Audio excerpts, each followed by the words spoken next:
Can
we talk?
welcome in, everybody.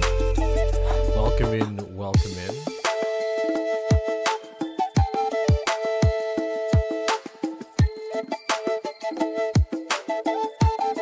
Another beautiful day on the internet. Let's pop on over. How is everybody doing today? Camera's a little bit off, isn't it? See if we can fix that. Not too bad.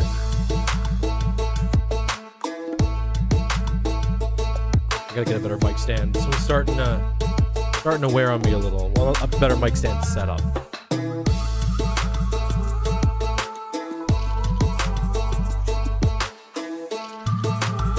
a better camera stand. I did a lot of things.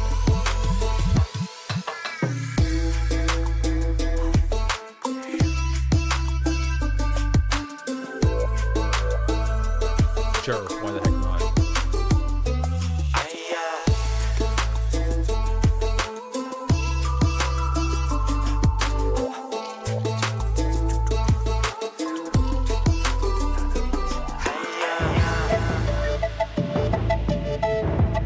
Room's a bit of a mess today.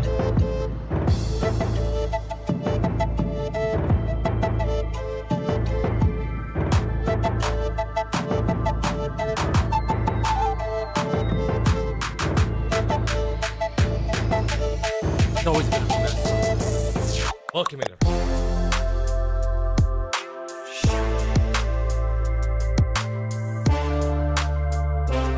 Need a better setup for the shelf too. Fill it full of cool things. That looks like an actual background for a stream.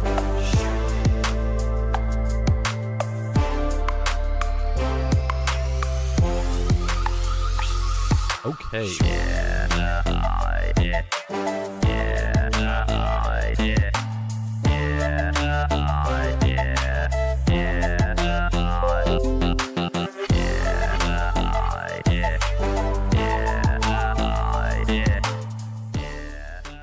Alright, let's get rid of that music.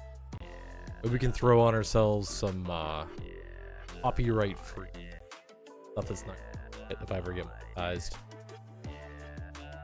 But we're gonna give it a go.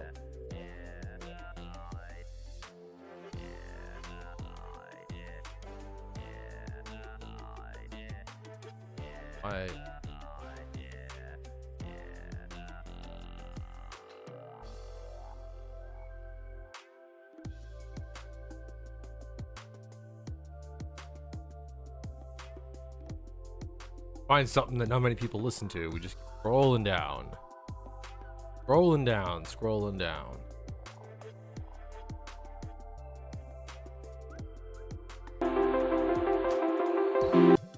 Oh, that's definitely gonna get me hit.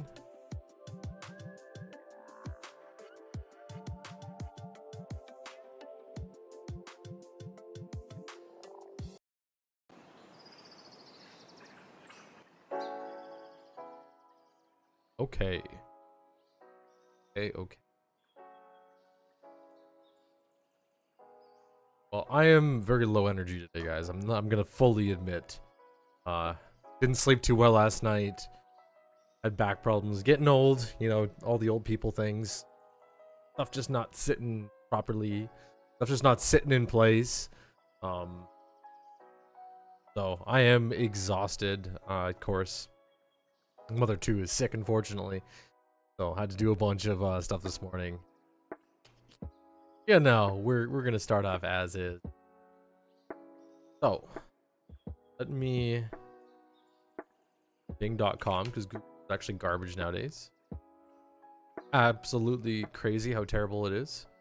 And we have ChatGPT, as usual, has gone through the internet to find us the best. Well, we don't really know sometimes. You gotta take a look. See. The most popular news, I guess, for today. Of course, AI, as usual, is in the headlines. AI in technology development. Scientists are using AI to study bee behavior, zebra movement, and insects on treadmills. So we're going to look that title up. Fire. Okay. Scientists are using ooh.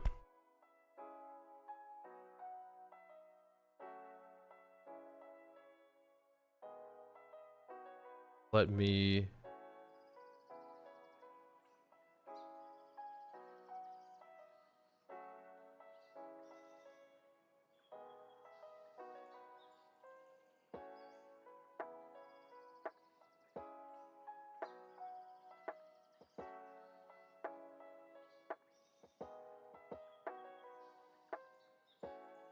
I'm just sending a message here with Bane. Let me actually post this quickly. We're gonna have a small interview with Bame1, who's a Overwatch YouTuber, or sorry, Overwatch Twitch streamer, who has been in the side of my eye for quite a few years. And I recently saw him on SVB's podcast where talked a little bit about Overwatch, what he liked playing, what he didn't like playing with Overwatch. So I figure we're actually going to talk to him about what he loves. I really want to focus the conversation on the good. And of course, we will go over our gripes, things that are bad, things that are not, things that feel like anti-fun. But we'll focus on the experience of the individual, focus on what the meta is. So.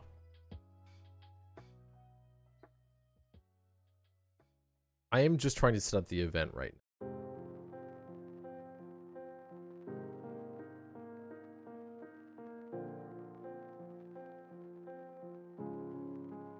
Oh, what?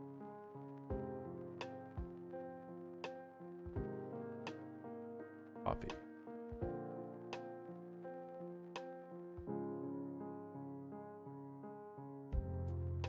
All right.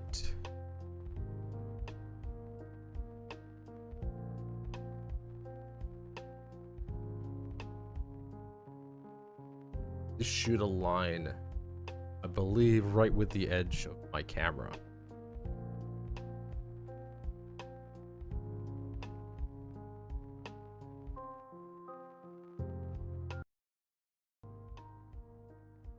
Very subtle. There we go.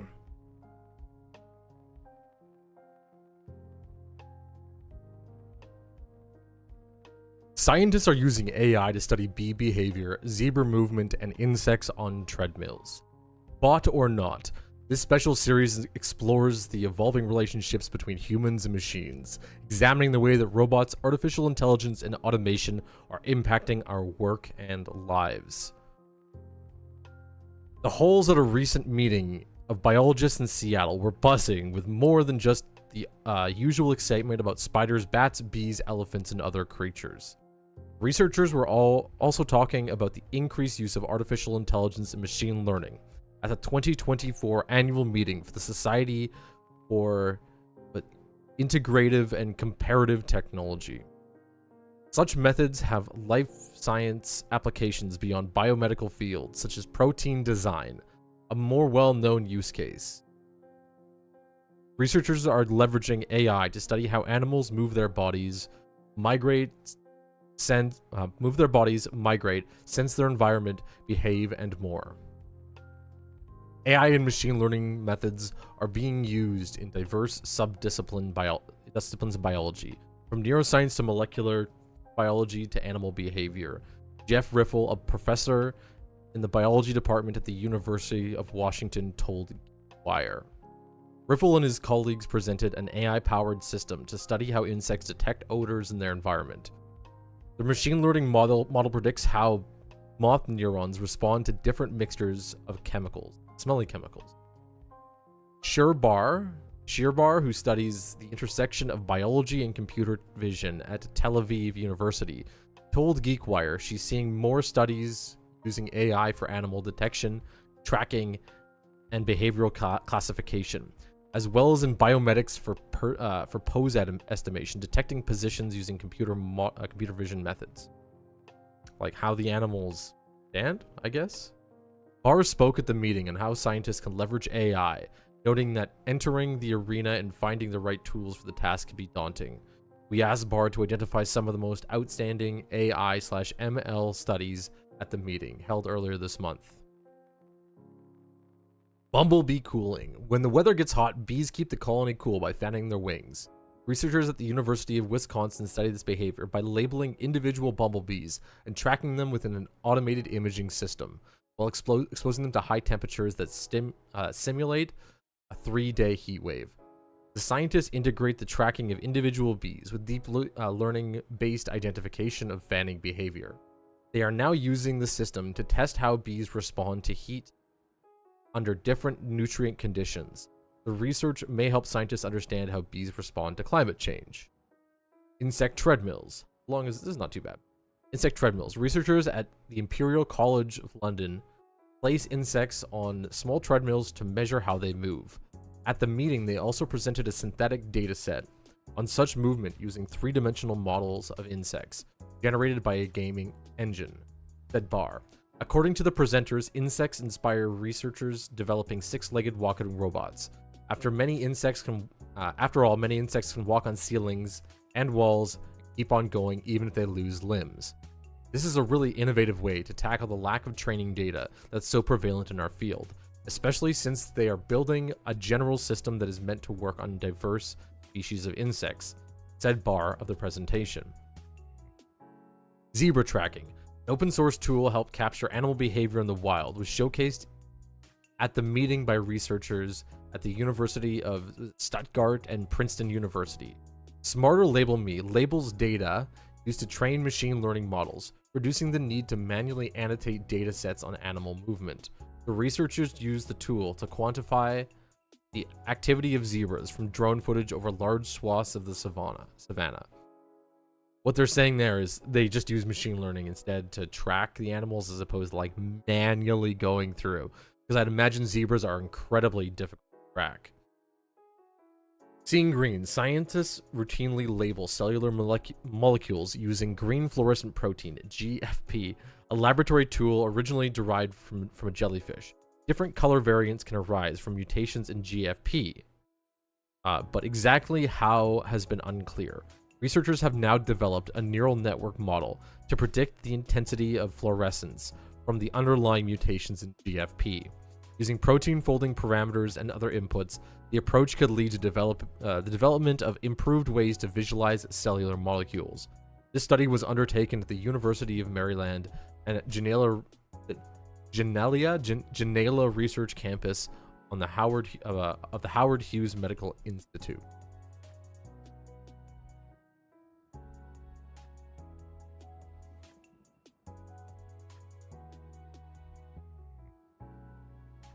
Okay, very interesting. I'd imagine that AI, because AI is a very like soft technology in a way. I'm gonna coin that phrase right now, a soft technology, where it doesn't have a hard rule as to how it should work. All it does is work in a way. It's using basically like a prediction style method where it's picking the most possible outcome of all of the things that it sees and then placing that out on whatever data set. But imagine if you are recording a bunch of zebra that are running across the savannah, instead of counting every single individual zebra, instead of having a program that goes in and shape detects every AI is gonna, this is a very big simplification. The AI is gonna like generally lay over how many are there, and it's gonna do it with a very high degree of accuracy because of the way it's trained, and then it's going to shape that data into counting, right? It's gonna get the impression of what's going on, and then it's going to count the individual zebra and the movement that they have throughout the map or savanna or whatever.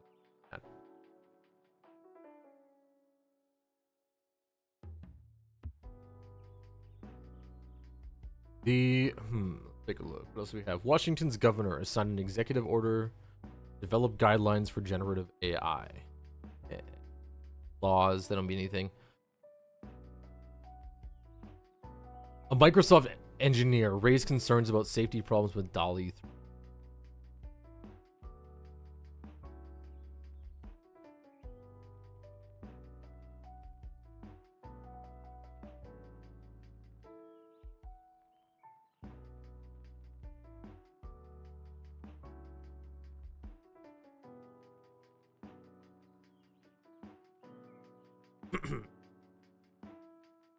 Microsoft's legal department allegedly silenced an engineer who raised concerns about DALL-E 3.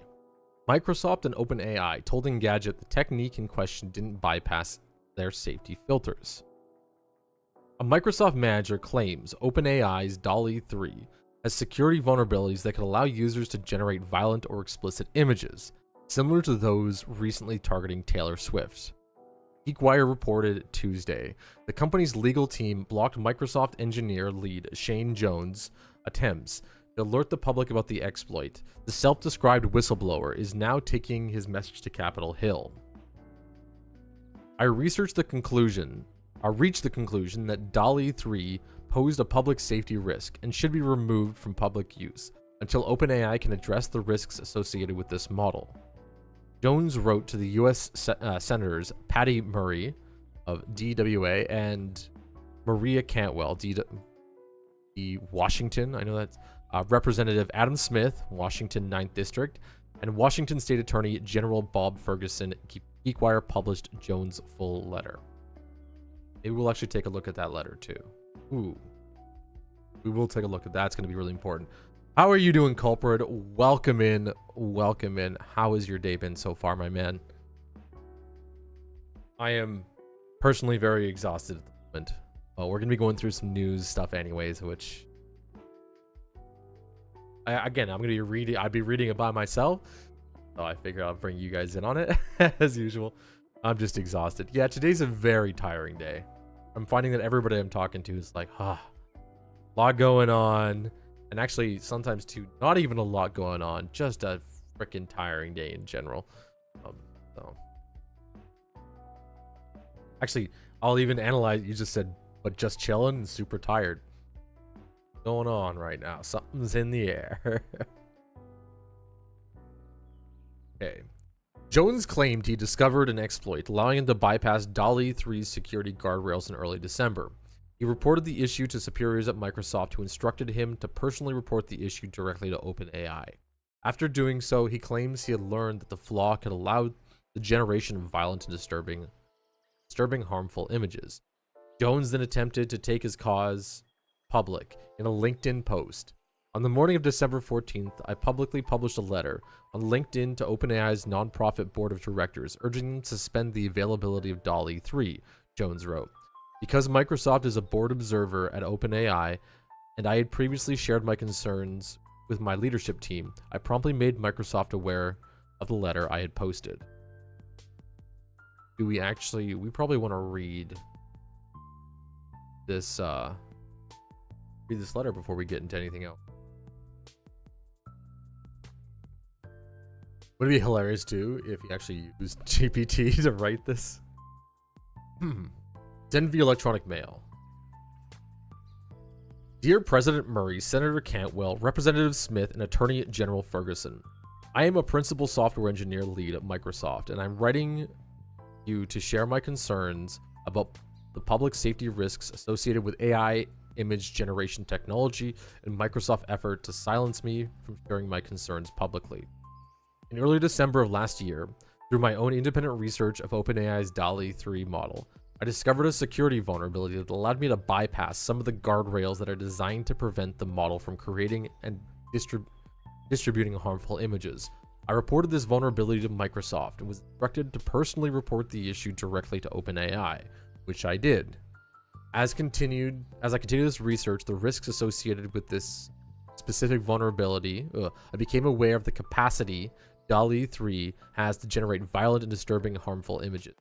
Based on my understanding of how the model was trained and the security vulnerabilities I discovered, I reached the conclusion that DALL-E 3 posed a public safety risk and should be removed from the public use until OpenAI can address the risks associated with the model. So I'm going to actually interject with my own understanding of this. This is where NFTs matter. This is where everybody's been pooping on NFTs for a million years. NFTs should be at the core of all digital data at the moment. There's a bit of a joke that goes around and it's like, NFTs are absolutely worthless. Well, that is true. NFTs, the vast majority of NFTs out there should be worth absolutely nothing.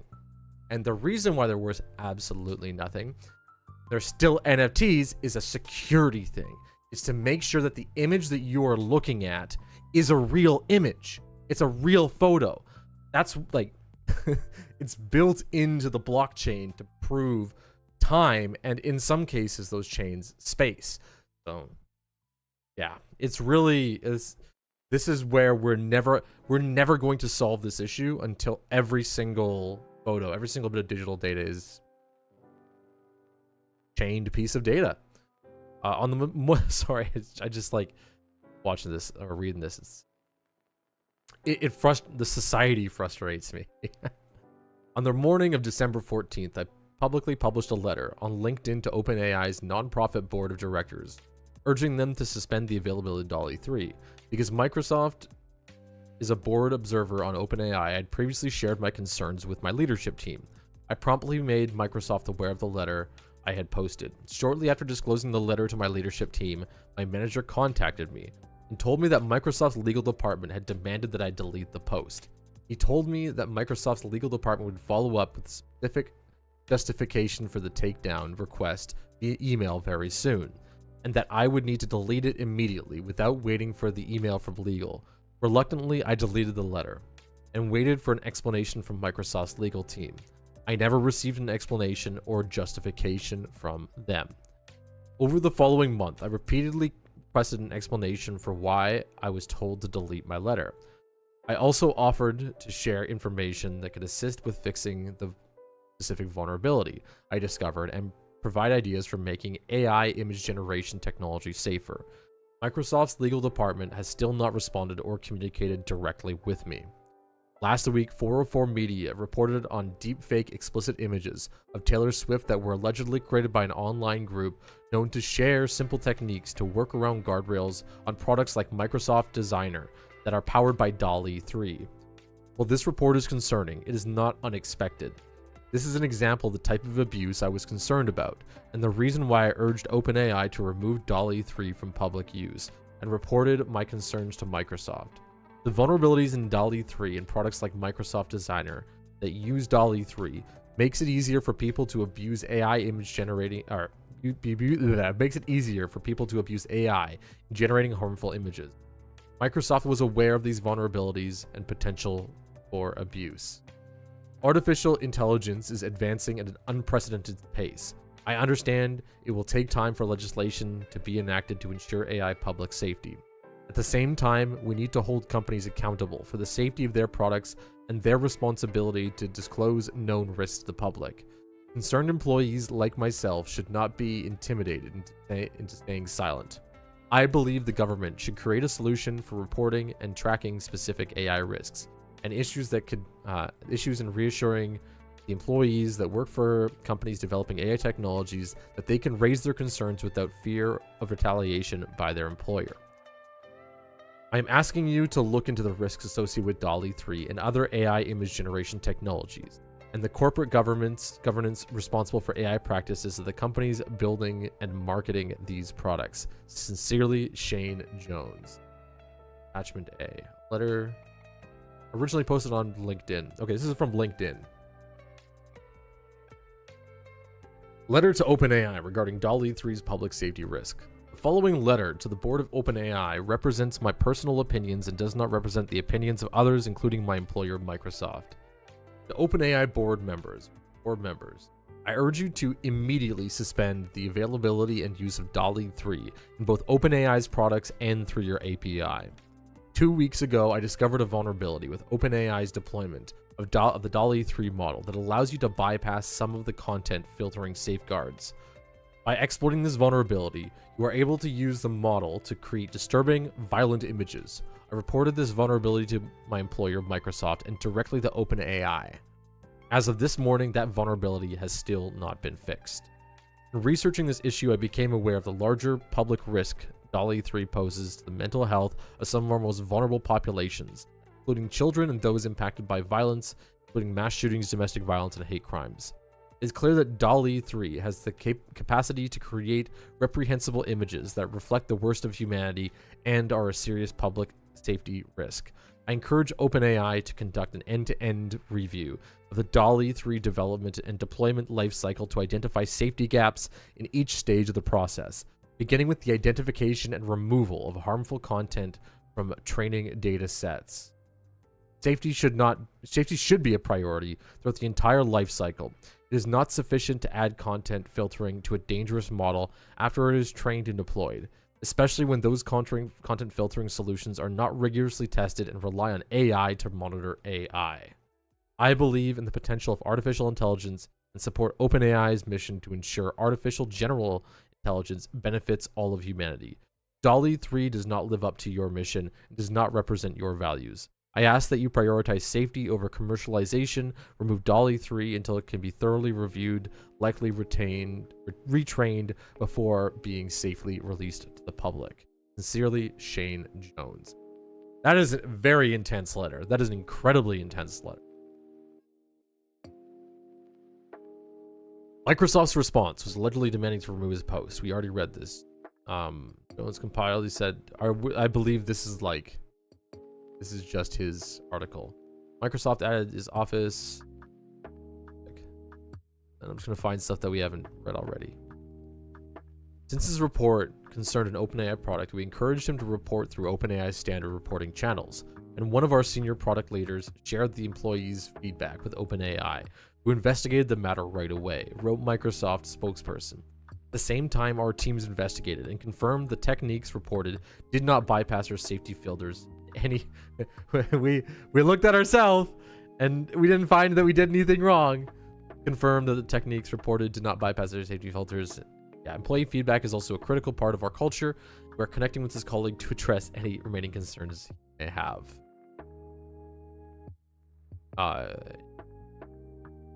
The whistleblower says the pornographic deepfakes of Taylor Swift that circulated on X last week are one illustration of what similar vulnerabilities could be produced if left unchecked.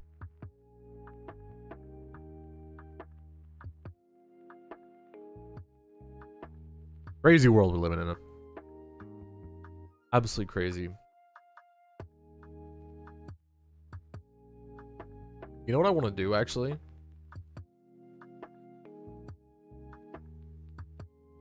Taylor Swift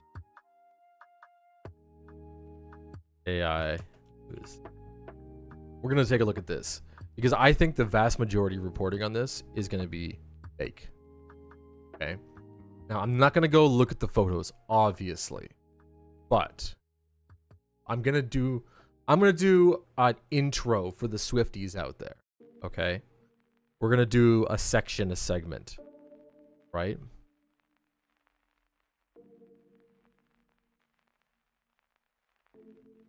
Three, two, just give me a sec. I'm going to make sure that I have everything set up for it.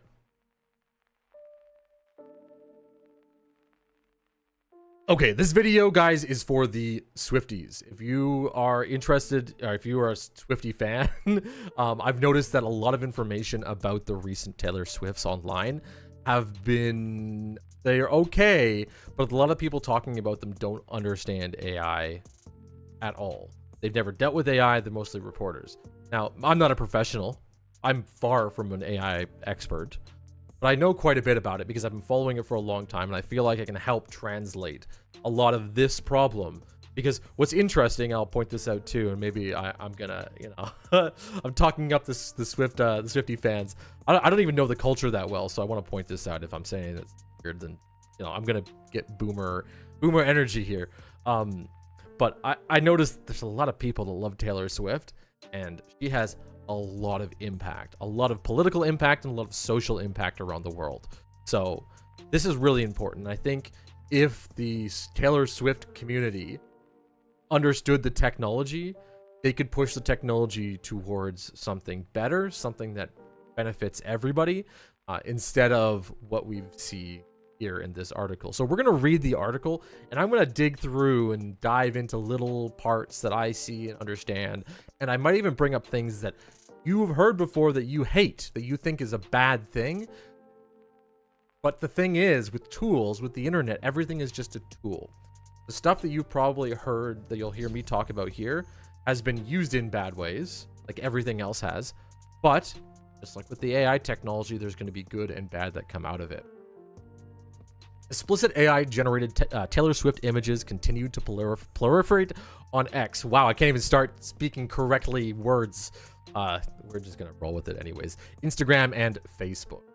The continued proliferation, why do I got these words like this, of sexually explicit deepfakes on Swift on leading social media platforms underscores the challenge of stopping the spread of fake images once they're disseminated on the internet. Fake artificial intelligence generated nudes and sexually suggestive photos of Taylor Swift continue to circulate on social media platforms. Days after they first spread on Elon Musk's X, of course they gotta go, it's Elon's, that's funny. Having now made their way onto Instagram and Facebook. Basic keyword searches of those platforms on Monday quickly turned up the fake images of the singer, despite some efforts to limit their spread. On Saturday, X stopped Swift's name from working in the search function, although alternative phrases still turned up the pictures. As of Tuesday morning, however, X had unblocked searches of Swift's name. So, let's break this down a little bit. The big problem that the internet is having right now is what is true information and what is wrong information. Really, that's it. Like, because at the moment, information can be created so quickly and there doesn't need to be any verification of it. It's just like data right now is just a format. We can make photos and video content and news articles just from the impression of all of the news articles and videos and everything that people have worked on over the past 50, 60 digital data, and even further than that, with us able to import in old books and pictures that other people have made in history. So the problem with this is we have trivialized a lot of data. And what happens is when you trivialize a lot of data, the average person sees that level of, let's say you see a photo, right? Well, what happens is rather than bringing up the value of an actual photo, everyone brings photos themselves down to the value of absolutely nothing. So how do we differentiate between the two? Because we know that there's going to be billions of photos on the internet that are not real and not useful and just not good at all. Well, you've heard the phrase before, it's called NFTs. And that is a marketing term that we hate. But if you reverse engineer that statement and go actually look at the technology behind these things, really what it is about putting digital data into a container that has proof that it exists. So you hopefully could imagine going to look up Taylor Swift information, and every single photo that you have that pops up on your screen could be information that has a fingerprint or has a little bit of proof that it was something from Taylor Swift. If you go to a concert and you take a photo from there, if you're able to throw a little fingerprint on that, you know, okay, that came from a Taylor Swift concert. You know that when you see a photo and it doesn't have that marker on it, the photo is completely useless. Now, I do agree, and well, I'm not going to talk about the politics of it too much, but like NFTs in some cases are valueless things. They're relatively useless things. The thing itself, the photo of your memory at your favorite concert, is valuable to you because you were actually there, right? You want to have that connection. That's the reason why people kind of keep their tickets, right, from the concerts that they love. But when you take a photo nowadays, in the current state of the world, that photo is completely useless because it can be just put into this pile of other garbage information that's just being pumped out by the billions in this case. I'm not going to say right away, go out and buy NFTs. I'm never going to actually say that. Never go out and buy NFTs, right? Unless you exactly know what you're doing, don't do it. But the technology behind it is what stops this. So if you want to be a real fan of anything out there, we need to start proving the data is what it is. We need to start adding little bits of digital information onto it.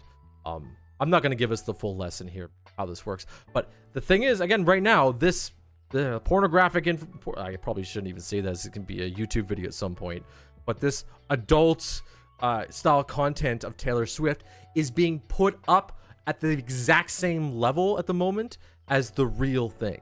but it shouldn't be seen that way. There's no reason for it to be seen that way. We're just going to see a lot more of it in the future, and if we can't differentiate between the two, well, where's the value in any photo that we put up? Where's the value in anything? So hopefully that's just a quick little overview, because even just the first few paragraphs of this article like really get to me, where it's like none of this needs to happen at all. So for example, actually I'll come out with a very quick and easy example of a fix to this. So you can imagine if that every single official photo that Taylor Swift puts out, every single photo has a marker on it. So then when you search Taylor Swift on Twitter, on Facebook, on YouTube, on anything, the only videos that come up, the only pictures that come up are the photos, are the videos that are tagged with that thumbprint, with that fingerprint, with whatever that little bit is. Now again, I'm not going to go over to what the NFT thing is, but if it's NFTified, non-fungible, meaning it's something that exists only as itself, and it's a token of that thing, then we can start to prove photos, prove information a little bit more on the internet. And who knows, I believe the media, this is why it matters so much to me, because I believe the free market media is going to be the first people to adopt these things, because it's the better way of doing stuff. And then eventually they'll bleed out into the rest of the world, into news, politics, and whatnot. We'll have to prove data as is. But if you're a smart Swiftie at all, go do some Googling. You got some fun. If this problem matters to you, I don't care if you buy anything. I just want you to go out and read documents and how this stuff works, because it's going to matter a lot to you. The continued proliferation of sexually explicit deepfakes of Swift on leading social media platforms underscores the challenge of stopping the spread of fake images once they've disseminated on the internet. Why do we need to stop the spread of fake images? We can just proliferate the spread of real images, real tagged images. It's difficult, if not impossible, to contain them. Similar material can be created and posted almost immediately, even if the original content has been taken down. A representative for Swift didn't immediately respond to a request for comment. Neither did X, the company previously known as Twitter. Meta, which owns Facebook and Instagram, said in a statement, "No one should ever have to experience online abuse like this." We can imagine in the future when a photo comes out of you, yes, you, and someone's like, that's a real photo, and it's actually like a deep fake or an AI generated image of you. If you look at it and you go, where's the tag? Where's what private wallet is it in? Where's the proof that it's a real photo? And they go, well, I took it myself, which means it's not connected to your thing. Okay, so then where's your wallet? Where can you prove to me that this photo was taken on a camera? Because if it's NFT'd, if it's blockchained, the type of camera, you have all the information that built out there. So yeah, it's not about filtering out bad data. It's about filtering good data. One Facebook post containing sexually flagged by anything useful here. The platform left up AI-generated Facebook posts that depicted Swift pregnant, as well as one that depicted Swift kissing the head coach of the Kansas City Chiefs. We strongly condemn content that has appeared across different internet services. We worked quickly to remove it from ours. Problem is, you can post a million more photos than anything else. Welcome in, Monty. Taylor Swift ruined Travis Kelce. I don't know who Travis Kelce is. I'm not much of a boomer, dude. So, welcome in, dude. How you doing today? Welcome in. A handful of fake images of Swift began to spread after an identified X user published them on Wednesday. The post was viewed more than 27 million times before Swift fans mass reported the account. This is what I'm pointing out. This data needs to be ignored. It doesn't need to be, we are getting to a problem on the internet where we're looking at things, we're judging how real something is by the amount of views or the amount of likes or the amount of interactions it gets. And I can't remember who said it, but once something becomes a metric, it no longer can be used as a metric. So back in the old days, subscribers on YouTube were a metric for popularity. Followers on Twitch were a metric for popularity. But once we realized that can be faked, then we switched. We went to interactions, comments, likes, upvotes. Now we're losing all of that because fake information is being pushed so easily into these markets and then exploiting this interaction loop that we're putting together that we're kind of left. We're left wondering what's real and what's not. On Saturday, X temporarily blocked searches for Taylor Swift. Taylor Swift AI. Searching those terms resulted in a loading page that never returned results. But terms like T-Swift, Taylor Swift deepfake, and Taylor Swift... wow, do I want to proliferate this? No. I don't know. Well, hopefully it's been fixed by now. The images first posted on X last week have now spread to many other platforms. The rapid evolution of AI technology has made once arduous media manipulation readily available to the public. The problem is it's 100% fake. It is 100% fake. This is, without a doubt, it is stuff that should be completely ignored. And we're getting up in arms about it. So there's a solution, guys. The solution is ignore it. And I know it sucks and it's crazy, but we need to be able to figure out on the internet how to value a real photo or real information versus fake information. How we're going to do that, I don't know. That's where you guys are going to have to figure that out. I'm not that smart. I just look at it and I think I understand it and I try and put all the information together. So, anyways. How you doing, Monty? I want to point out something, Monty. If you want to start doing content creation, be careful of the impressions that you give other people. I know you're memeing a little bit, but Bame1. That's got 30k followers. He's a usually 50 to 100 viewer Twitch streamer.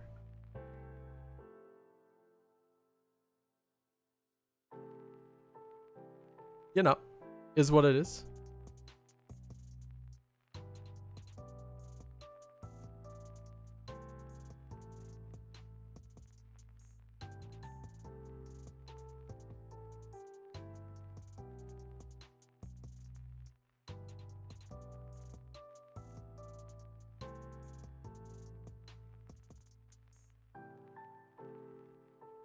Okay. Let me read out. Actually, we'll start at the top here. We'll go back to the GPT stuff. That was a very aggressive letter, I'll tell you. Oh, and while we're doing this, we're going to toss Monty in the air.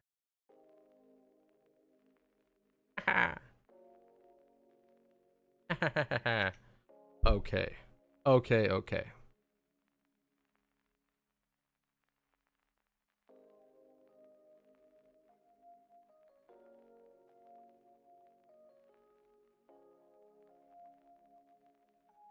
New space-centric startup Quindar received $6 million in funding for its AI-supported software platform for satellite management.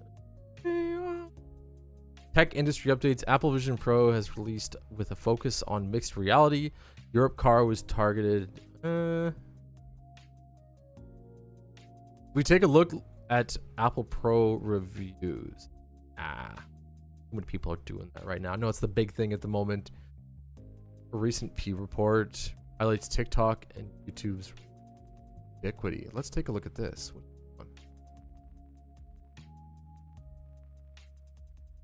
Drag that over.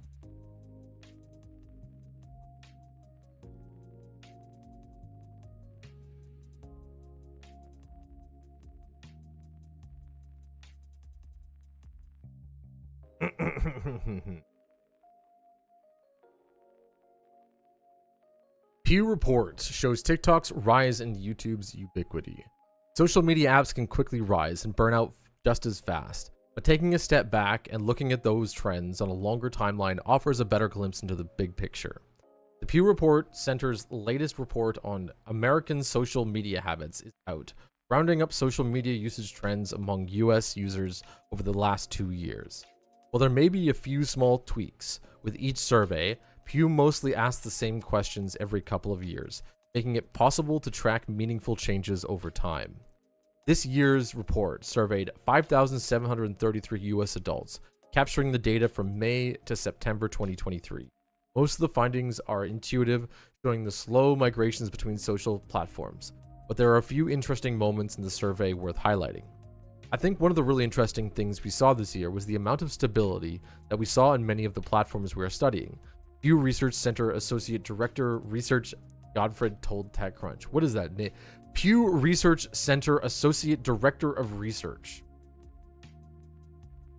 While many social media stalwarts mostly hovered near their previous numbers in 2021, including X, formerly known as Twitter, surprisingly, TikTok saw a relatively explosive growth over the 2-year timeframe in 2021. 21% of adults said they never use. 21% of adults said they never use TikTok, but by last year, the proportion was up to 33%.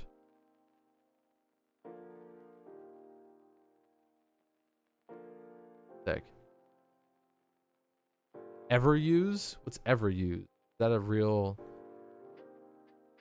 TikTok's growth among US users didn't appear to stop Instagram from picking up more adoption as well.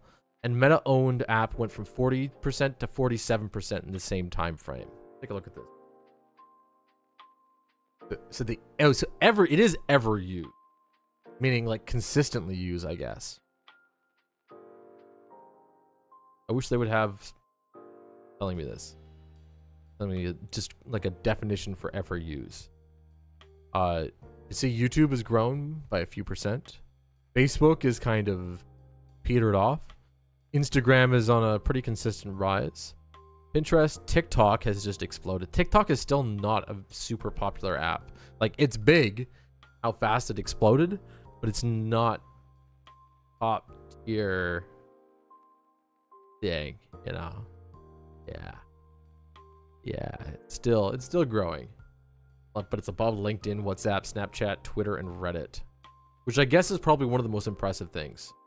How quickly TikTok passed these guys here. Something we really do see, especially with TikTok and a couple of other sites, is just how prominent it is among certain groups in the population, Gottfried said. Two platforms that didn't see much change over the last 2 years were YouTube and Facebook, the two most dominant social apps captured by Pew's survey data.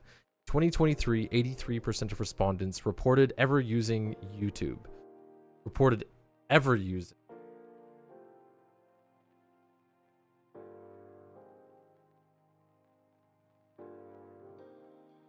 Did they ever use? Literally, I think it's like once or twice they've ever used it. That's what that just means. I thought like ever use was something, but it's not. YouTube, while 68% they use Facebook, the latter number is robust considering the popular perception that Facebook's star is falling. Within the constraints of this particular study, that didn't appear to be the case. Majority of all age groups are using two platforms, something that really stood out in our data as well, Gottfried said. The data revealed some intuitive but noteworthy age gaps for social app usage. While only 15% of people 65 and older use Instagram, that number is 78% for 18 to 29-year-olds. Snapchat and TikTok showed similar age divides, though a notable 10% of adults 65 and up reported using TikTok. In the survey, 40% of women overall said they use the platform compared to 25% of men. Yeah, we can see the differences. Pew also collected some demographic information on race, allowing the survey to get a bit more granular on how different communities engage with social apps. A few differences emerged, including nearly 60% of Hispanic and Asian adults said they use Instagram, compared to only 46% of Black adults and 43% of white adults. Hispanic adults had the highest rates of TikTok usage, at 49% compared to Black adults at 39%, Asian at 29%, and white adults at 28%. Pew's numbers are interesting but straightforward. Pew's numbers are interesting, but its straightforward approach doesn't offer much in the way of insight for why these numbers are what they are. The race and gender differences in particular would lend themselves to deeper research. I'm sure if you ask anybody who used these platforms, pretty consistently they would tell you why, because like I would understand why why guys would use Reddit, for example. I might need some water here, guys. My jaw's feeling a little tight, and if I'm dehydrated, that's what happens. But yeah, if you are on like Instagram, I'd imagine obviously too, there's like an effect where the more of one people there are on a platform, the more the content is kind of skewed towards that kind of community. But there's small incentives that happen, like what device they're using, what type of language they use, what type of art the developers use, what type of people they market to. There's a bunch of those competing factors. Well, the 2021 Pew survey measured Nextdoor usage along with the state of more traditional media apps. The 2023 version saw Be Real instead. Only 3% of Americans surveyed it and said they'd ever use it. The app's inclusion was exploratory, according to Gottfried, and we'd be curious to see what makes the cut in 2025. Maybe Threads or something we haven't heard of yet. It was one of the it was just one of those ones that was starting to become part of the conversation, and we wanted to make sure we started to get a baseline measurement, Godfrey said. My prediction, we are going to see way more software come from small developers that just take over the damn world. We have seen it this year already with Palworld. We saw it already with Lethal Company. We've seen it time and time again with many of these small developers building, and I know I'm talking about video games at the moment. I'm referencing video games. But I think this is where a lot of this stuff is going to start to take off. These big platforms are allowing people to connect. One thing we're not considering is the social effect, right, of people coming onto these platforms. The more people that are on them, the more information gets on, the better information people get. Generally, the more educated people get. Generally. So these platforms are allowing other people to connect and build their own platform. And that's what's happening. So many small projects out there that are just amazing. And also, too, there's small software projects that everybody should be using that not everybody is using right now that have been free for 10, 20, 30 years almost. And they're just small developers. The reason why is when you have a small group of developers, you can move a lot quicker. You can change things a lot faster. You can revert software problems. You can go in and find bugs a lot quicker. Companies that are incredibly large tend to get way too slow at building software. They'll release something that will work great for everybody. They'll get a generation of people using their systems, but very quick. Just like that, people hop over to new and better platforms. My prediction, in the next 5 years, we're going to see an absolute explosion of small platforms. The way of the future. My quick prediction. All right, give me 1 second here, guys. I do need to go grab some water. I'll be back.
All right. I'll write them back.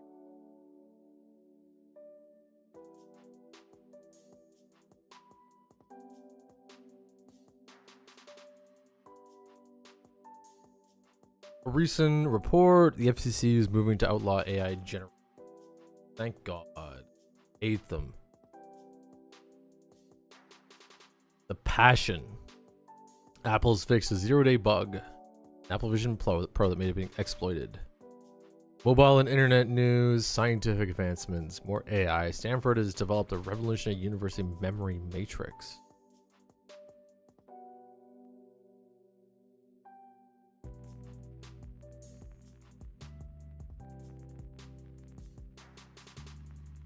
Ooh. We're gonna read this one. I don't care if it's put some people to sleep, but I find this incredibly interesting, so we're gonna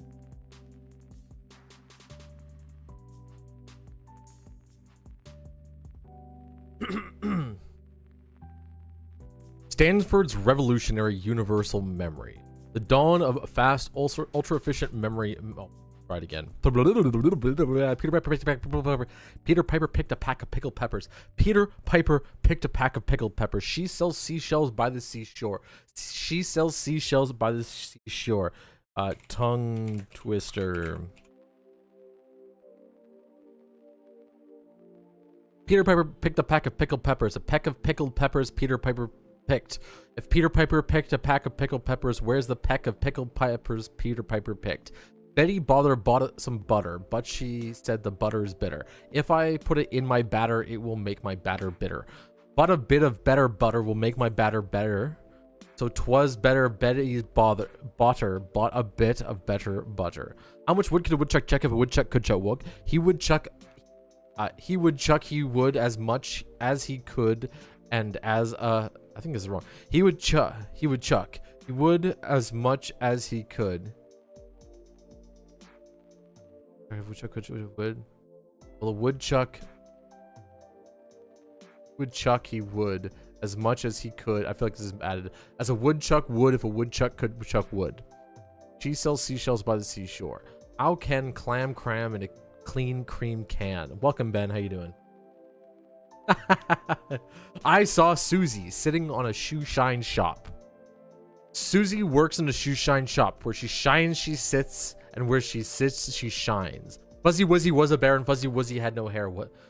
Fuzzy Wuzzy wasn't very fuzzy, was he? Can you can a can of can or can a can? I got a date to. Oh, something stuck. I got a date at 7:45. I'll see you at the gate, so don't be. That's not a tongue twister. These suck. Rolling red wagons, rolling red wagons, rolling red wagons. Two tried and true tridents. Two tried and true tridents. These are not even. These suck. I slit the sheet. The sheet I slit, and on the slitted sheet I sit. Really suck. These are easy, man.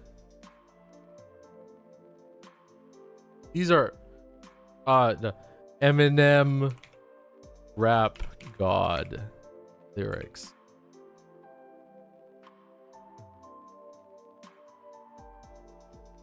Where is it?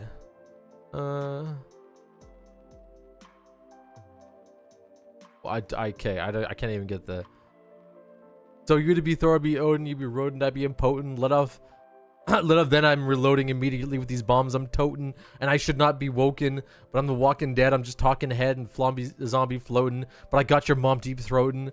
I'm out on ramen noodle. We got nothing in common, poodle. I'm a Doberman. Pinch yourself in the arm and pay homage, pupil. It's me. Honestly, honesty's brutal, but it's honestly futile if I don't utilize what I do, though. Okay.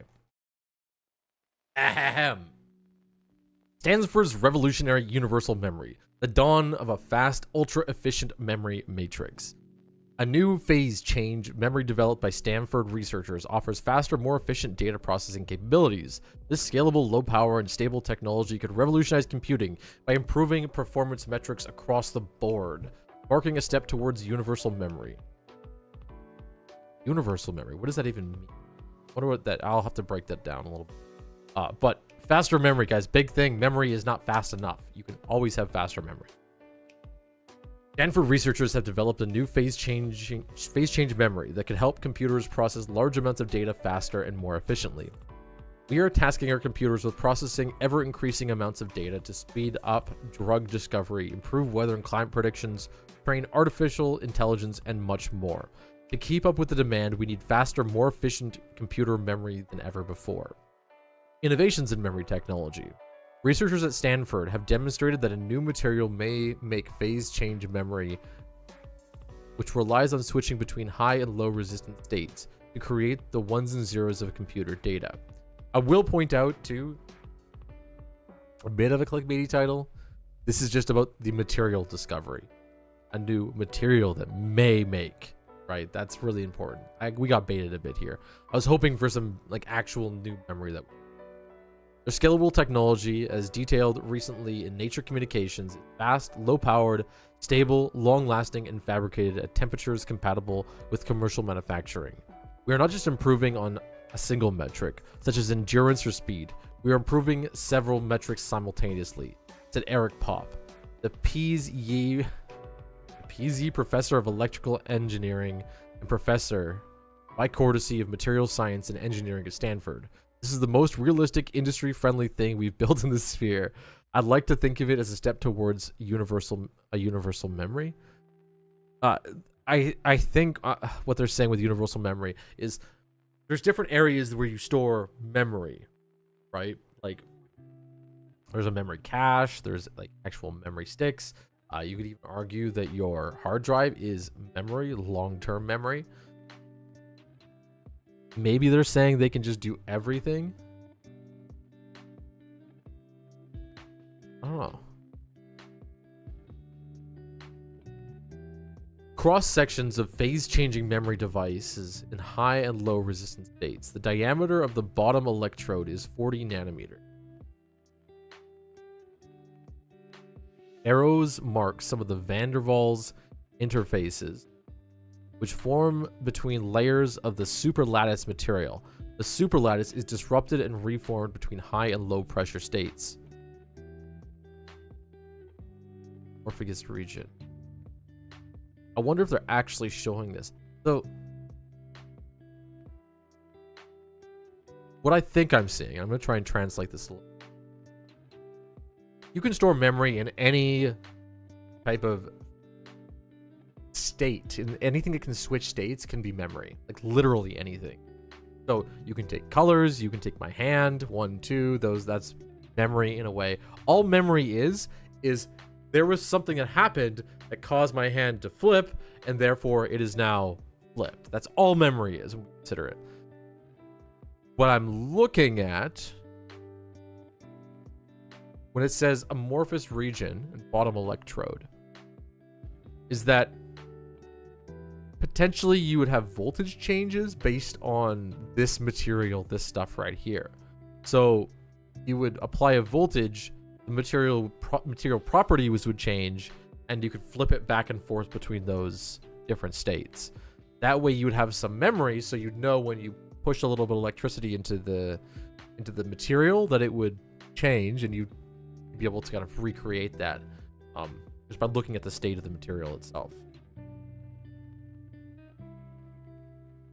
Disrupted and reformed between the high and low resistance states. So there's a high resistance and low resistance, basically electrical. One way, it slows electricity down. Another way, it lets electricity go through quicker. Today's computers store and process data in separate locations. Volatile memory, which is fast but disappears when your computer turns off.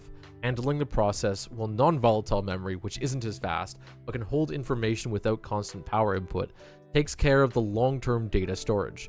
Shifting information between these two locations can cause bottlenecks while the processor waits for a large amount of data to be retrieved.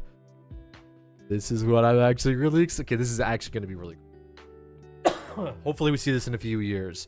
Probably going to be more like 10 years though. This is what I was saying originally. Well, right now there's different memory states. There is the memory that is directly inside your computer, and then there's the memory in your hard drive. You could make those the exact same thing. Computers would get exponentially faster. Like they already have, but I mean like orders of magnitude. Because the bottleneck right now is transfer speeds, really. And transfer speeds are basically from your disk drive to your memory to someone else's memory to disk drive. If you can just go from disk drive to disk drive, if you can go from disk drive to CPU,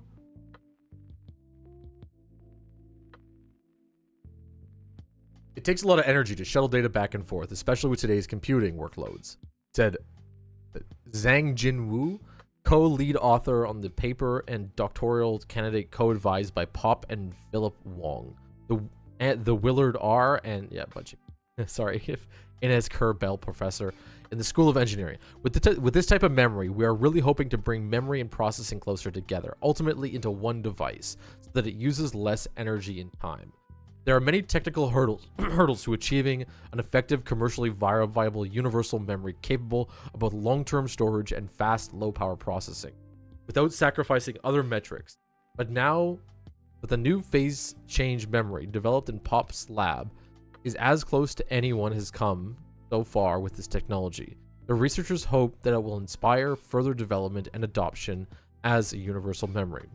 The promised GST-467 alloy. The memory relies on GST-467, an alloy of 4 parts of germanium, 6 parts antimony, and 7 parts tellurium. What are these materials? Atomic number 52. Brittle, mildly toxic, silver white. Which was developed by collaborators at the University of Maryland. Pop and his colleagues found ways to sandwich the alloy between several other nanometer thin materials in a superlattice, a layered structure they previously used to achieve good non-volatile memory results. The unique composition of GST-467 gives it particularly fast switching speed, said Azar Inishtar Khan, who earned his doctorate in the Pop's lab and is co-lead author on the paper. Integrating it within superlattice structures in nanoscale devices enables low switching energy, gives us good endurance, very good stability, and makes it non-volatile. It can retain its state for 10 years or longer. That is unbelievable.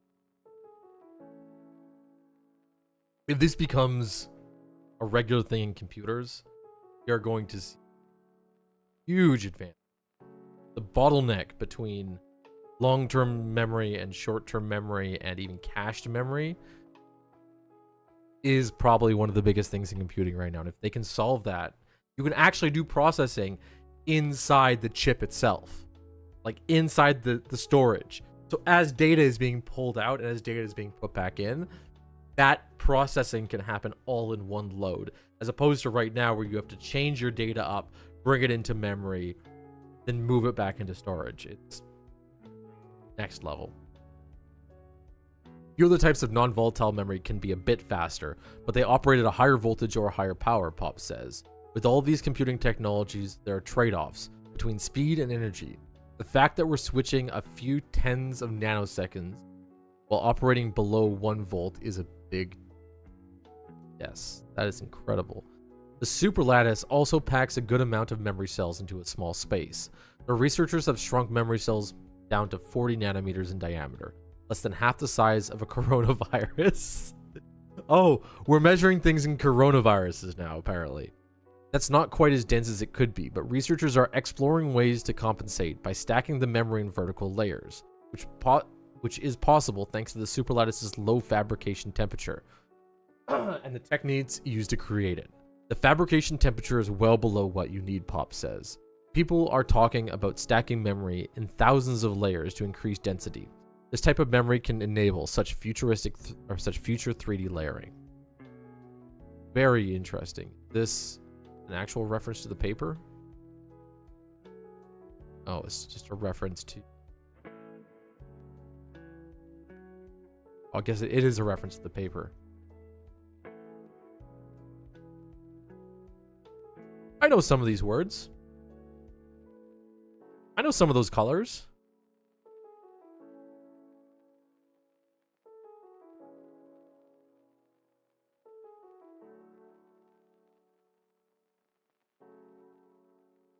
This is what I would imagine memory. Even just the shape. Oh. Amorphous region.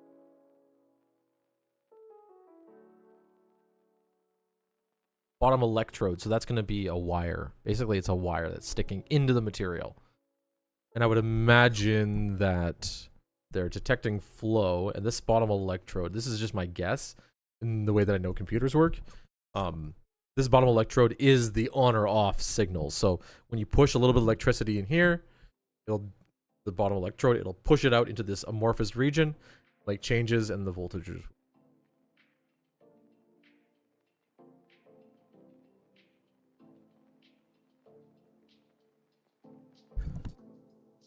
Tech industry updates, scientific, that's what we went through. Research conducted on AI's weakness.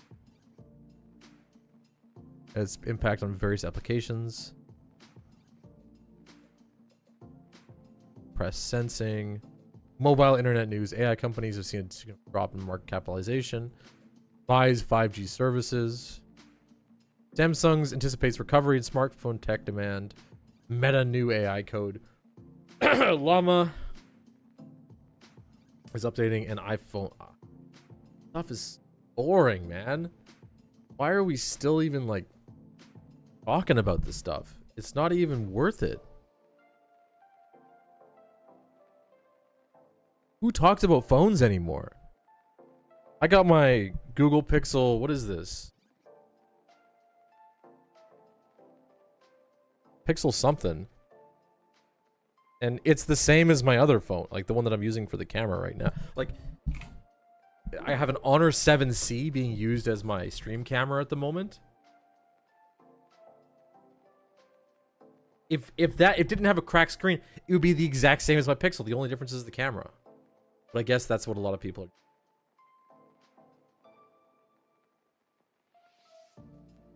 Notifications.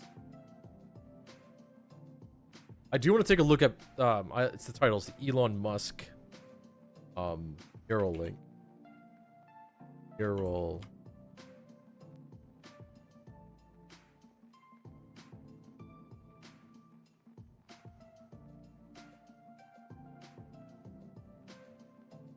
Imagine the joy. Is this AI? I think Sky News is AI News. We'll give it a watch just to be. Of connecting with your loved ones, browsing the web, or even playing games using only your thoughts.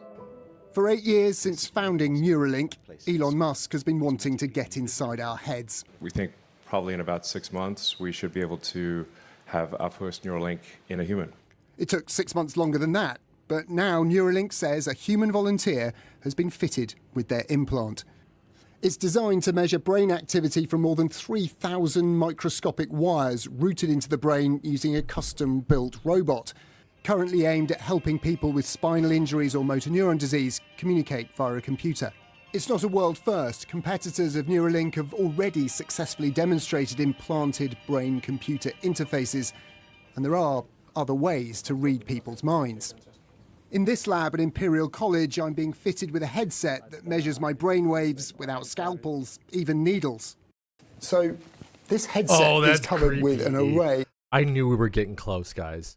I knew we were getting this. Look at this. Is that actually pulling? That is actually pulling information from his damn brain. Needles. So this headset is covered with an array of electrodes that are measuring the electrical activity of my brain indirectly through my skin and my skull. And it's been trained on hundreds of volunteers that are fed into an AI model over here to interpret the brain signals that correlate to motor function, the ability to move, in this case, moving my hands. So that means even a volunteer like me who's never come across this interface before can use it to play a computer game, not by actually moving my hands, just by thinking about moving my hands. The focus of this spin-out. My mind. Oh, they could. We've all seen variations of these types of mouse pads. Companies to help patients regain function following a stroke. And advances in AI may mean wider applications without risky surgery. This is a very exciting field because the non-invasive technology allows for many electrodes to be on the surface of the scalp, and we get information from all of them. and using machine learning, we're able to extract that information in a different way. Elon Musk brings determination, endless wealth, and hype to brain science. But animal and human trials bring ethical and technical hurdles. All this that reminds make me of, self-driving. guys.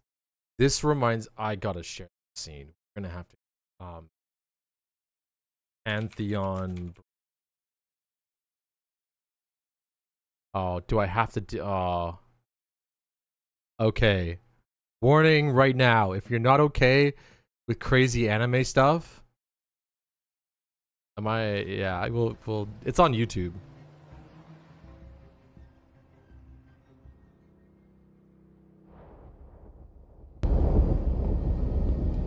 This scene is crazy.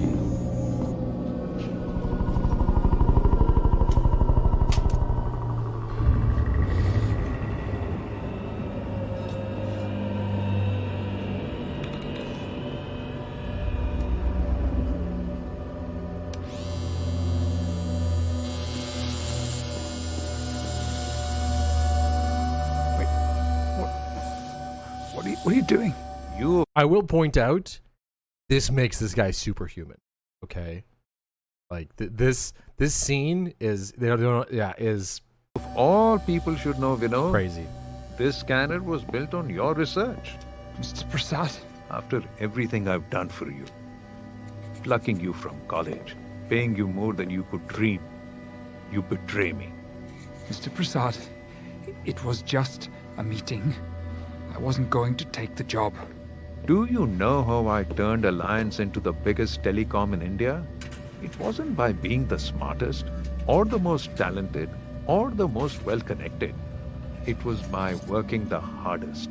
It was by being the one who was willing to do whatever it takes. Please don't kill me. Kill you? I'm not going to kill you. You've got so much more work to do. Don't worry, the procedure won't hurt. We need you to stay conscious in order to make sure the functional areas of your brain aren't being damaged. No, zero sectioning is untested. Too much can go wrong. Relax. We have done this before. Where do you think we got the data for your research? Whatever it takes. There's no shortage of donors in the slums of Mumbai. Donate your life in exchange for your family being taken care of for the rest of theirs. It's a deal I made with many. So none of them is your quality of brain. Whenever I hear about the Musk, this is where this stuff is kind of going, which is actually creepy. Keep talking. It's the only way we'll know your neurological functions are good. Please, for the love of God, please. Don't do this.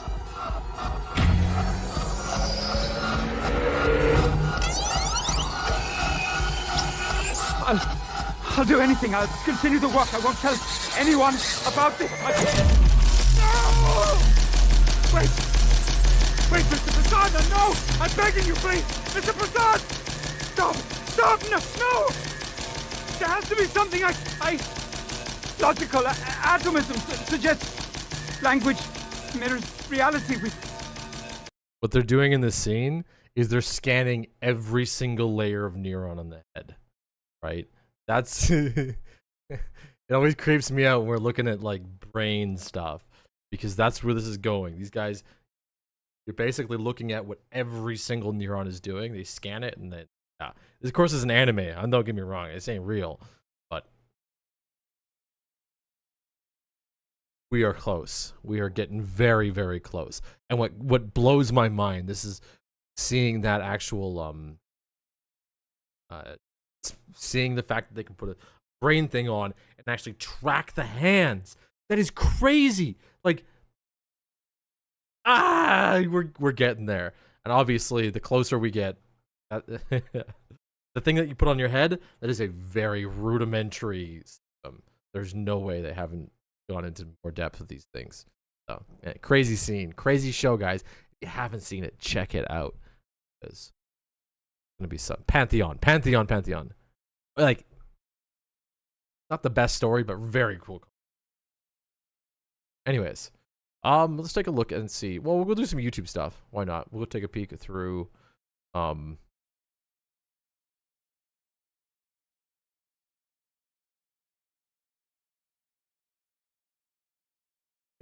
other stuff. Certain flats. We'll react to some flats. Take a look. They dropped this.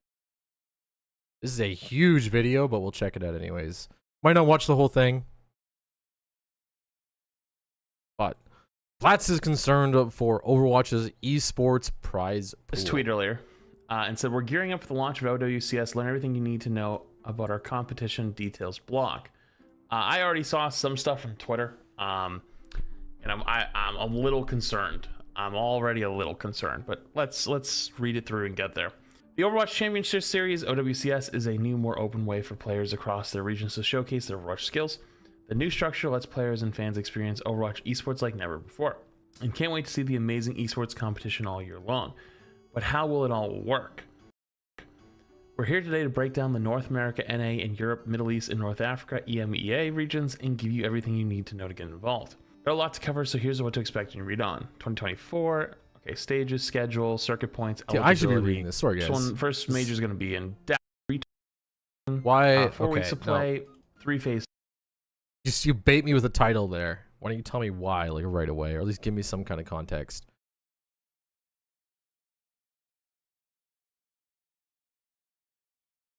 Hey, Bongwater, welcome in, dude. How you doing today?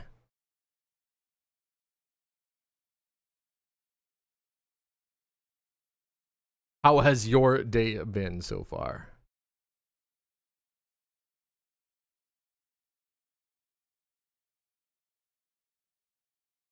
We have just been kind of looking through news and all sorts of different things, crazy AI stuff. A lot of AI, dude, there's so much.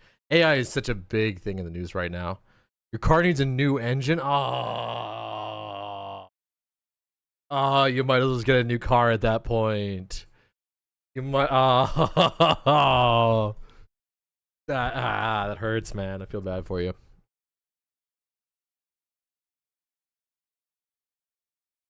Like, it's like, you only had 50k miles. Yeah, that's brutal, man. Is it a new vehicle? Then I imagine you're talking about it like it's a new vehicle.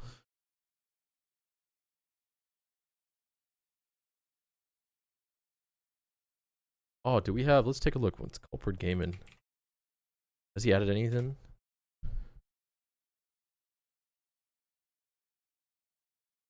New shorts?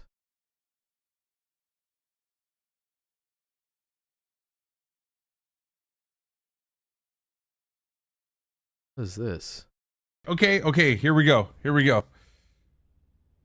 I gotta go. Oh, it's the one minutes. chip challenge. Okay, I gotta go 10 minutes. You upload the whole one chip challenge, yeah. This is great. A little script. I got mine set as well. It's gonna get ready to go. Oh my goodness.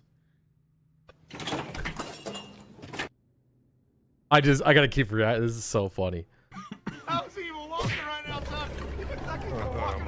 The dealership has an engine with 120k miles, but they want 8,000.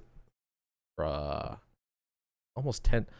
That's what I sold my car, man, and I got a well, I only had like a $3,000 or $4,000 car. I'm not gonna lie, and then I got an electric bike instead.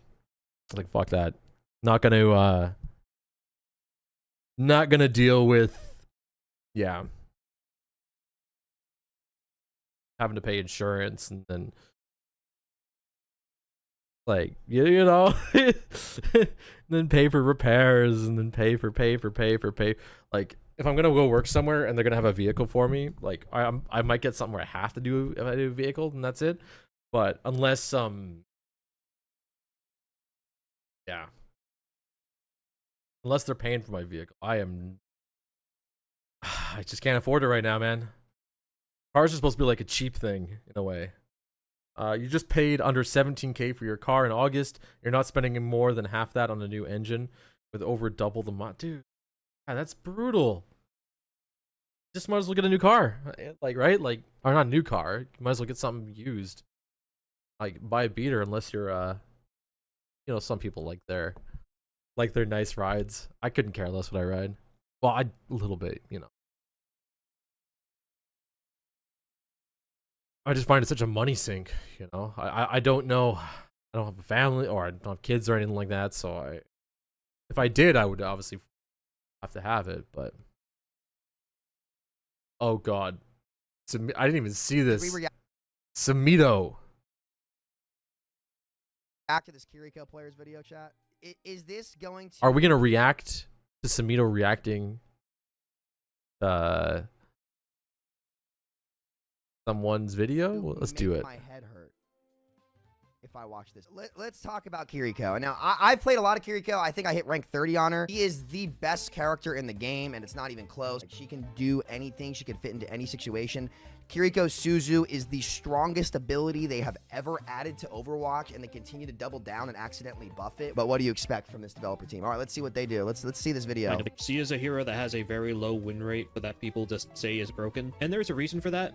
49% is not that low, but and it is valid to complain this about. This is a 31-minute Starting video. With the first post I saw, it was we'll watch a little bit of it. We'll take a look great place to look say. to see people go ham on each other. But the post was, people need to stop complaining about Kiriko headshot when a lot of heroes have the ability to two-shot. It's not like you're going to hit every single kunai. People just don't like that a support hero can do this. Yours truly, a Kiriko main. I actually don't know if Kiriko two-tapping is the problem. The problem is that she gets to take all these duels for free, and she gets to take them at no risk. I was just gonna say that. Can't out-duel. There's no reason why like the headshot doesn't mean anything. Nobody complains about Zenyatta. Nobody. They used to complain about Discord Orb. Nobody complains about Zenyatta. Suzu, no matter what you do, you can't outplay that ability. You can't even outduel her Swift Step. So if she takes the duel against an Ana or a lot of these characters, her Swift Step cleanses her too. So she really has 2 cleanses. 3 cleanses, actually, on a 15-second span. And nobody complains about Ana 3-tapping people from across the frickin' map, right? Without a headshot, without a skill shot. It's just 3 body shots and you kill the vast majority of people. And because she'll get 2 teleports in that span, be able to wall climb, and can use her Suzu. So she cannot get punished in the duel, and that's what's not fair about it. She is the best duelist in the game in the support role, and she's better than every DPS at it. It's embarrassing. One of the responses was, almost anyone remotely decent knows the kunai damage is busted. It's not necessarily the damage, it's the risk to that. To actually get close to do that kind of damage, not throw it across the map and diff Widows. It's almost ironic that Widow has damage fall off and kunai doesn't. Now kunai's a projectile. Well, to be fair, the damage is really strong. Like it is really strong. Like, but it's not the damage itself and that's necessarily busted. Again, it's the risk and the fact that she doesn't have to take any risks when taking these duels, and it's so minor because she just gets to get out for free because she can TP through walls and stuff. So like, if you're gonna have that damage, there has to be significant risk associated with it, and there's no risk at all associated with it. Like the reason why Zen is so good is because he does have to like risk a lot. Every single time you take a shot, you risk that the enemy team is going to see you and figure out where you're firing from. But we might not watch the whole video just because this is pretty given, at least for me. Like Cassidy's primary, or something closer that's a projectile could be Torbjorn's primary. It's quite literally worse in every single way. C only gets actual decent damage when getting a critical, and if C does not get a critical, her damage is actually awful. Unless she's the best 1v1er in the game. Her damage is not awful. Her damage is she's the best duelist in the game. Her damage is not awful. Period. Point blank. War Thunder is the most. War Thunder! It's something that's just annoying to fight against. It's not broken, it's just annoying to randomly get 2-tapped from across the map. And I think that really defines Kiriko as a character. It's not that she's broken or overpowered, she's just obnoxious and annoying. And do I want to watch an hour of this? I don't think so. The same video? Is this all the same video? Damage resist from his cardiac overdrive when they gave him a lot more armor. Why do Overwatch players do this? Can I just like rant about this for a second? Why is Overwatch content so shit? Anybody notice that? How Overwatch content is garbage? From like 99.9% of Overwatch content creators? It's all just besides that, Blizzard is actually random video footage. And it becomes a problem when people think a character is overpowered when they're actually underperforming, because often people just say overpowered or broken when they really just means they're annoying or obnoxious to play. And again, just because Kiriko has a negative win rate in bronze, like Widowmaker and Sombra have negative win rates in bronze, are they bad heroes? I mean, I can pull this up right now. Wait, technically everybody in bronze has a negative win rate. Let's look at hero stats here. Everybody in bronze has a negative win rate. Competitive. I don't know how I feel. Like, because I don't really play this character much anymore. And that's your identity in the game. 35 and 15 and getting both accounts to Grandmaster 1. I mean, technically his got to GM 1. Mine was stuck at GM 2 because we went like 5 and... I'm going to clip something right now. Yeah, let's do it this way. Overwatch community, of which I am probably deeper in it than the vast majority of people that are in Overwatch at the moment. You and me and everybody. We are making shitty quality content videos all the time, and I don't know why. Why is it that Overwatch content is so much worse than every single other type of content creator out there? Every single time I watch any type of Overwatch video, play Valorant instead. Every single time I watch an Overwatch video, let's just take a look. Overwatch, let's go look it up. And maybe this probably is because Overwatch is just this, but Stylosa. Hello, ladies and gentlemen. Oh, actually, no. This video is not bad. Overwatch. Well, first, this is the first thing that comes up. I want to point. Like, it's just video footage from stream. This is all just like talking. Okay, it's live. Literally somebody just streaming. Your Overwatch.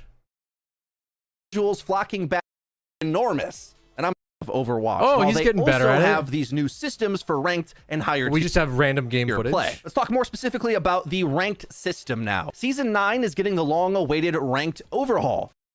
Okay, I'm actually a fan of that one. I know ML7's obviously a streamer. Maybe I'm not making my best point here, but I have noticed like the vast majority of Overwatch content is just a stream. It's just a random stream, obviously where you're watching it for some kind of reason. Like, but it's literally like, and they're all streamers. All the people are streamers. Master Ian Gamer too. Like, I know streaming is part of what you're doing when it comes to playing games. But like, this is just footage. Where's the video editing? Where is the anything? Wrong Wonder says you haven't played Overwatch in so long because Val is so much better and Stylus is hot. Sure, he just looks like a dude to me, you know, an English dude. It's like a normal English dude, actually not an ugly English dude, so I guess sure. And Valorant, at this point I will say Valorant is the stronger game. It has the better identity as a game. Now, I'm a Counter-Strike player. I love Counter-Strike. Yes, Counter-Strike is where it's at. I will play Counter-Strike any day over Valorant because if I'm going to be playing a game with quick clicks and guns and corners and stuff like that, I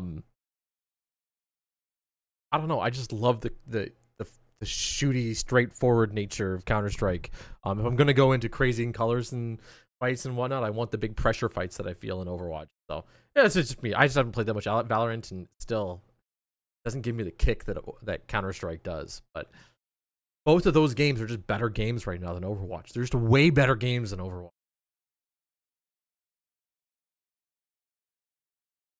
Especially with all the content creators being like, and it's hard to make content that's not just game footage.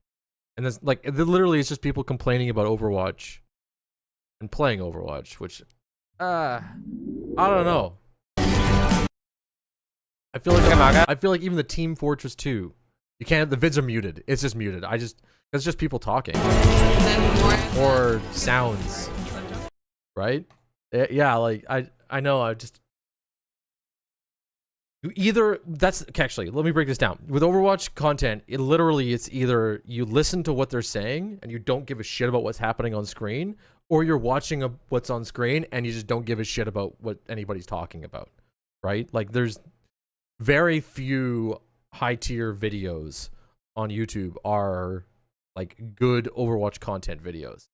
Yeah, I don't know. Maybe I'm a little elitist with trying to build out my Sunday Scrap stuff. But even then, my footage is just like gameplay, but at least it's not like, I don't know. This is just so low effort all the time. It's just such a low effort. Like if I was to search up Team Fortress 2,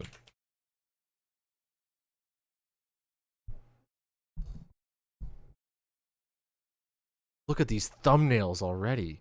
Look at this. We got the source filmmaker. You did collect everyone's dying wish. You bet. Excellent. Oh, actually, this is literally from expiration date. That's literally like I don't know. This still seems like Meet the Pyro. I know this is all. Oh, this is gameplay here. Let's back that out. Like the first things in Team Fortress 2, I feel like, are actually like stuff that matter. Like the old videos are still the most watched videos. They're still the ones that you get right away. Jesus, I didn't realize that. Now let's take a look. Why TF2 won't die.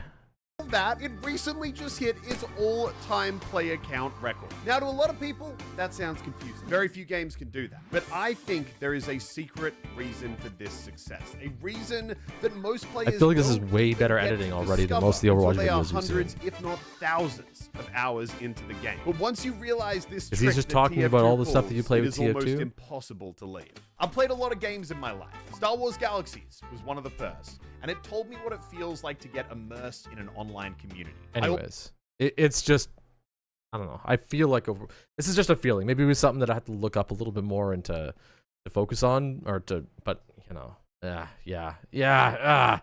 it just bugs the crap out of me.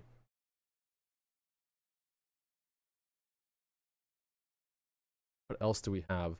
Portal Speedrunner explains to Valve how he breaks their game.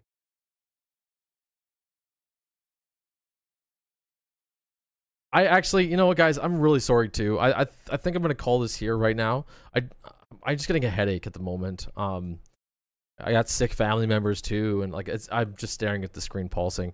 I know it's gonna be a short stream, is what it is. Short day, short night. I'm gonna go work on some more projects. I'm just not all here right now, guys. Thanks for coming by. Hey, Bongwater, I appreciate you coming by too. Always a surprise. And hopefully we did some reasonable React style content. We're gonna do a little bit more later in the week too. Yeah. Wee.